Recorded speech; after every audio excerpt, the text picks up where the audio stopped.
YouTube, Matty's Day 12, Team JMT, coming to you guys with the TLGgames.com deck of the week. I'm going to keep this up as long as I can do it. I don't know how many more decks I can do before I'll start running out of ideas, but I'm going to try as long as I can to continue to do this. So this is the deck that I played at our locals this week at the Lotus Guardian, TLGgames.com. And going into the tournament, I knew that I was only going to be playing the first round, and then I was going to have to call it quits. There was a lot of stuff at the shop that needed to get taken care of, and I mean, to do that is kind of silly. It's kind of trolly to begin with, so I figured if I was going to have to start the day off being trolly, I was going to finish the day off being trolly. So I decided to play my Chain Burn.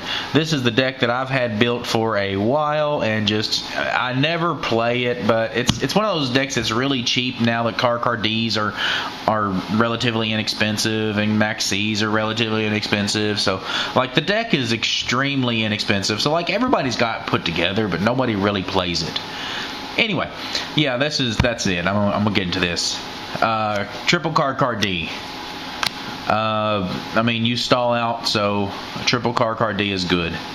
Double Max C. I don't run triple Max C.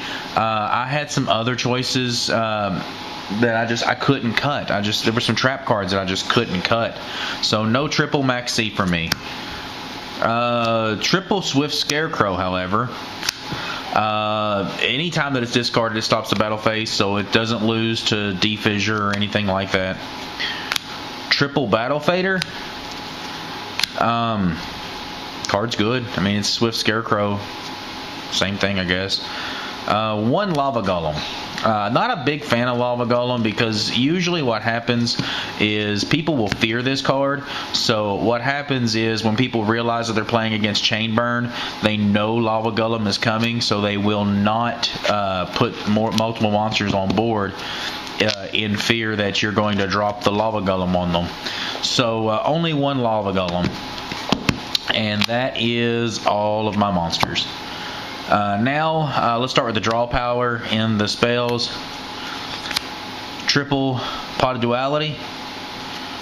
And one Day of Peace. One Day of Peace actually is a draw power card and is a stall card because you can't deal any damage during the 2 turns that's alive. So you have to be smart with this. The guy from the ARG Open made an excellent point, is that you have to be smart with this because you can't just play this card and then set a bunch of burn cards, because then you can't do any damage. So if they do something to answer your back row after you play this card, then you just lose all your chance to burn them.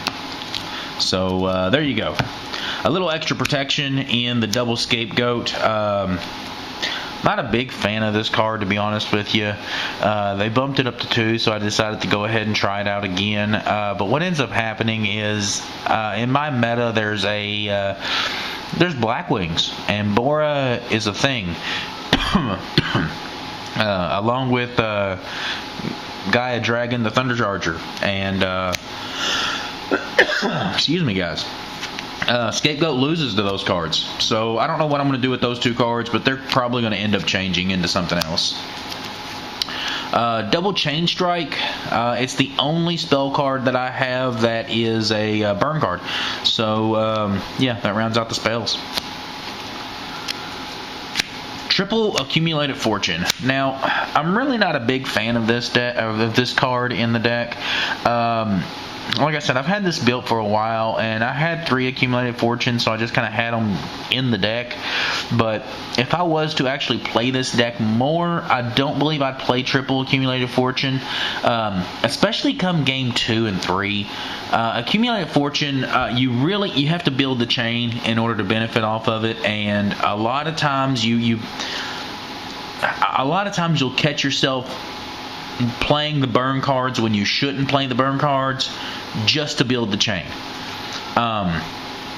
Just so you can build a chain, just so you can get the Accumulated Fortune off and draw some cards. However, especially when it comes to games 2 and 3, if you don't have your side decked MSTs at the proper time, you go to build your chain, and then the last thing on the chain is Royal Decree. Or in my case, Trap Stun. I built the chain out. He had 2 back row. I didn't think it was Trap Stun, and I had an MST for the Royal Decree. I was fearing Royal Decree. I wasn't expecting the Trap Stun, so I went ahead and built my chain. He played something. I went Just Desserts, Secret Barrel, and then Accumulate Fortune was Chain Link 4. And then he Trap Stun for Chain Link 5, to which my MST did nothing. So Accumulate Fortune, I don't know, it feels like it kind of forces you into building chain, and I don't know that I really want this to be chain burn as much as I want it to just be burn. So Accumulate Fortune is going to have to adjust. I don't know what to, if it's going to go 2, if it's going to go to 1, or what, but it's going to get adjusted. Reckless Greed. Reckless Greed was so good to me. Every time that I drew this card, I drew multiples. So it was great. Secret Barrel. 200 for each card they own. Just Desserts. 500 for every monster. Magic Cylinder. Negating attacks and doing burn damage. Ceasefire. Ceasefire is so good, guys. I love Ceasefire. I love me some Ceasefire. Double Wabaku and triple Threatening Roar. So there you go, guys. There's Trolley Business, Matty Daddy 12 style. So yeah, that's my little troll burn deck. I appreciate it, guys. Make sure you head over and check out TLG Games. Subscribe, comment down below, show us how much you love us.